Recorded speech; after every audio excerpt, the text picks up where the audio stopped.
Waiting for high probability setups. So what exactly is a high probability setup?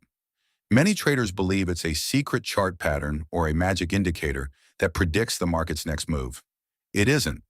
A high probability setup is simply a situation where the odds are meaningfully tilted in your favor. It doesn't guarantee success. Nothing in the market does. But it increases the likelihood that, over many trades, disciplined decisions can produce better long-term results. Think of it like playing poker. The best poker players don't win every hand. In fact, they fold far more often than they play. They understand that patience is part of the game. They don't chase every opportunity. They wait for the hands that give them an edge. Trading is remarkably similar. The market constantly offers hands to play. Most of them aren't worth your money. Imagine standing at a busy intersection. Cars are moving in every direction. Horns are blaring.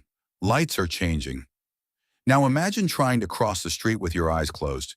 That's what many traders do when they enter positions without a clear reason. They react instead of prepare. They chase instead of wait. And then they wonder why they keep getting hit by the market.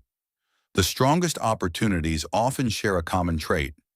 Everything begins to align. The broader market is moving in the same direction. The individual stock or asset is showing strength. Volume supports the move. The risk is clearly defined.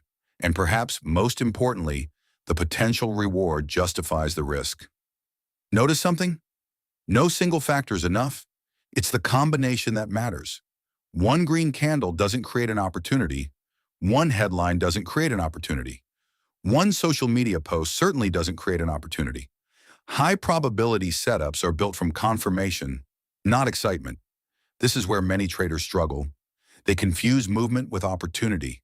A stock jumps 5%. Suddenly, everyone wants to buy. A cryptocurrency trends on social media. Thousands rush in. The fear of missing out takes over. But by the time the crowd notices, much of the move may already have happened. Markets have a way of punishing emotional decisions. When people buy because they're excited, they're often paying someone else who patiently bought earlier. That's one reason experienced traders spend more time planning than reacting.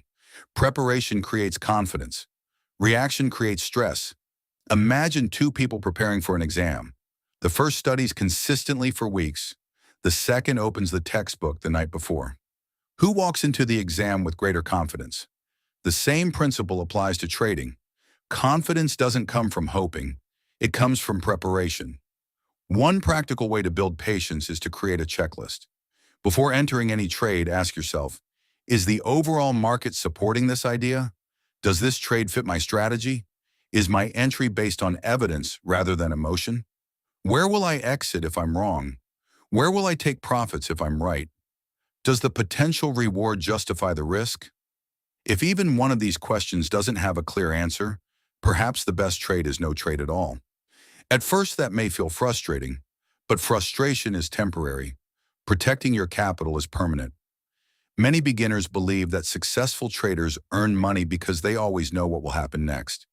In reality, experienced traders often expect to be wrong from time to time. The difference is that they manage those losses carefully. A small loss is simply part of the business. A large emotional loss is usually the result of impatience. That's why waiting is so powerful. Patience doesn't eliminate losses. It helps reduce unnecessary ones. And over months and years, avoiding unnecessary mistakes can matter just as much as finding winning trades. History provides countless examples of investors who achieve remarkable success, not by making hundreds of brilliant decisions, but by making a few exceptional ones and allowing time to work in their favor. Compounding rewards consistency, not constant activity. The market is always moving, but your money doesn't have to move with it.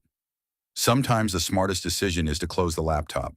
Go for a walk, read a book, exercise, spend time with family, because forcing trades out of boredom rarely ends well. The market doesn't reward the trader who watches every tick. It rewards the trader who can wait without feeling compelled to act. That level of discipline isn't built overnight. It's developed one decision at a time. Every time you resist a poor trade, you strengthen your ability to recognize a great one. Every time you ignore the noise, your focus becomes sharper. Every time you choose patience over impulse, you're investing not only in your portfolio, but also in your mindset. Eventually, something interesting happens. You stop feeling the need to catch every move. You become comfortable missing opportunities because you know another one will come. That shift changes everything. Instead of chasing the market, you begin letting the market come to you. And that's when trading starts to feel less like gambling and more like a calculated business. Because successful investing isn't about predicting every move. It's about consistently placing yourself in situations where the odds favor patience over impulse. In the final part of this video, we'll explore why emotional control is the greatest competitive advantage any investor can develop, the timeless lessons that continue to shape successful market participants, and how embracing patience can transform not only your portfolio, but your entire approach to wealth building.